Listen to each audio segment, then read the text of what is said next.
महाकुंभ में पहुंचकर कई लोग रातों रात सितारे बन गए हैं। फर्श से अर्श पर जाना किसे कहते हैं, ये आज महाकुंभ ने साबित कर दिया है। माला बेचने वाली सबसे सुंदर लड़की मोनालिसा हो या आईआईटीएन बाबा या फिर हो अनाज वाले बाबा, जिन्हें आज तक कोई नहीं जानता था, वो रातों रात ऐसे मशहूर हुए कि उन्हें पूरा हिंदुस्तान पहचान गया है। और जब पहचान की बात हो ही रही है तो हर्षा रिछारिया को कैसे भूल सकते हैं, जो कुंभ में आई सबसे सुंदर साध्वी के नाम से वायरल हुई हैं। इस वीडियो में हम ऐसे ही लोगों के बारे में बात करने वाले हैं जो कुछ ही पलों में आम से खास बन गए। सोशल मीडिया ने जिनके लिए बहुत कमाल का काम किया है। तो चलिए बिना किसी देरी के शुरू करते हैं। प्रयागराज महाकुंभ में माला बेचने वाली सबसे सुंदर लड़की मोनालिसा का वीडियो सोशल मीडिया पर जमकर वायरल हो रहा है। ये लड़की मध्य प्रदेश के इंदौर जिले की रहने वाली है। सांवले रंग की ये लड़की इतनी खूबसूरत है कि लोग उसकी खूबसूरती के कायल हो गए हैं। इसकी नीली आंखों ने हर किसी को दीवाना बना दिया है।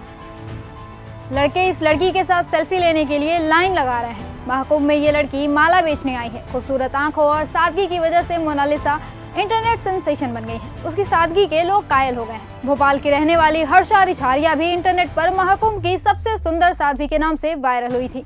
हालांकि इसके बाद उन्होंने सफाई दी कि साध्वी कहना उचित नहीं होगा। वो सनातन धर्म में विश्वास करती हैं और वो अपने गुरु के साथ उत्तराखंड से आई थी। वहीं विरोध और ट्रोलिंग के बाद महाकुंभ छोड़कर चली गई हैं। 30 साल की हर्षा रिछारिया उत्तराखंड से हैं। उनका मूल घर मध्य प्रदेश के भोपाल में है। अपने इंस्टाग्राम पेज पर हर्षा ने खुद को anchor, makeup artist, social activist, social media influencer और ट्रैवल ब्लॉगर बताया है।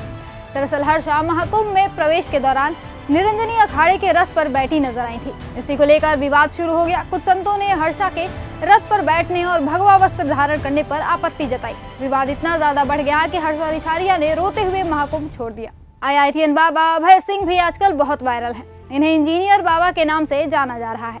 इंजीनियर बाबा अभय सिंह का दावा है कि उन्होंने आईआईटी बॉम्बे से एयरोस्पेस इंजीनियरिंग में डिग्री हासिल की है। पढ़ाई के बाद उन्हें एक बड़ी कंपनी में लाखों के पैकेज पर नौकरी भी लगी, लेकिन उन्होंने सांसारिक मोह माया को त्याग कर आध्यात्म का मार्ग चुना। सोशल मीडिया पर चर्चाएं हैं कि बाबा ने प्रेम में मिले धोखे के कारण जीवन से मोह छोड़ दिया। कुछ लोग मानते हैं कि उन्होंने बेरोजगारी और अवसाद के कारण आध्यात्म का रास्ता अपनाया। अभय सिंह ने खुद बताया कि उन्होंने जीवन का अर्थ तलाशने के लिए ये मार्ग चुना है।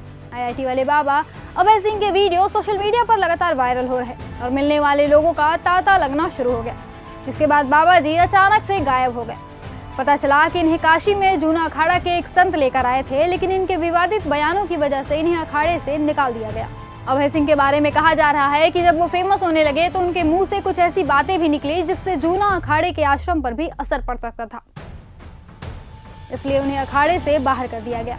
अब इन्होंने इंस्टाग्राम पर लाइव आकर अचानक महाकुंभ से अपने गायब होने के पीछे का कारण बताया है। महाकुंभ 2025 में अनाज वाले बाबा भी बेहद मशहूर हो रहे हैं। इनका असली नाम अमरजीत है। ये सोनभद्र के रहने वाले हैं। ये अपने सिर पर गेहूं, चना, बाजरा जैसी फसलें उगाते हैं। अनाज वाले बाबा पिछले 5 साल से अपने सिर पर कई तरह के अनाज उगा रहे हैं। हड्डियों का अभ्यास करने के लिए प्रसिद्ध है। इसी वजह से उनका नाम अनाज वाले बाबा रख दिया गया है। इनका कहना है कि वे देश में सुख शांति बरकरार रखने के लिए अपने सिर पर खेती करते हैं। अमरजीत उर्फ अनाज वाले बाबा ने बताया कि वो हठ योगी हैं और हठ योगी बनना आसान नहीं है। मैंने विश्व शांति और कल्याण का संकल्प लिया है। उन्होंने कहा, मैंने अपने सिर पर प्रसाद के लिए खेती की है, जिसका इस्तेमाल पूजा और क्रियाक्रम में किया जाता है। इसके अलावा इनसे खाना भी बनाया जाता है। बाबा का कहना है कि मैं समय समय पर सिर पर पानी डालकर फसल की ताजगी को बरकरार भी रखता हूँ। बता दें कि अनाज वाले बाबा अपने पास आने वाले श्रद्धालुओं को चावल देकर आशीर्वाद देते हैं। कुंभ में बाइक वाले बाबा भी खूब सुर्खियां बटोर रहे हैं। स्वामी बावंदर बाबा हमेशा अपनी बाइक पर रहते हैं। वे हिंदुओं को एकजुट करना चाहते हैं, उन्हें पश्चिमी प्रभावों से दूर रखना चाहते हैं। साथ ही डिस्पोजेबल प्रोडक्ट्स पर देवी देवताओं की तस्वीरों के दुरुपयोग के बारे में जागरूकता बढ़ाना चाहते हैं।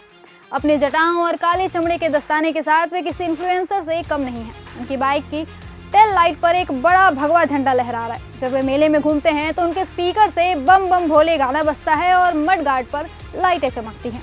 वे कुंभ में बुलेट बाबा बन गए हैं। हालांकि उनके पास रॉयल इनफील्ड नहीं है। वे बजाज एवेंजर चलाते हैं।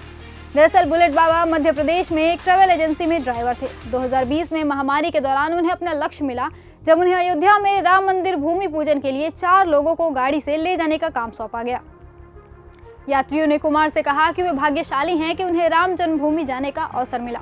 कुमार ने कहा कि उन्हें ऐसा लगा जैसे उन्हें चुना गया है और बाद में उन्होंने साधु बनने का फैसला किया। बुलेट बाबा जो अविवाहित हैं, उन्होंने अपने परिवार को मध्य प्रदेश में छोड़ दिया, लेकिन उनका कहना है कि वे अभी भी फोन पर उनके संपर्क में हैं।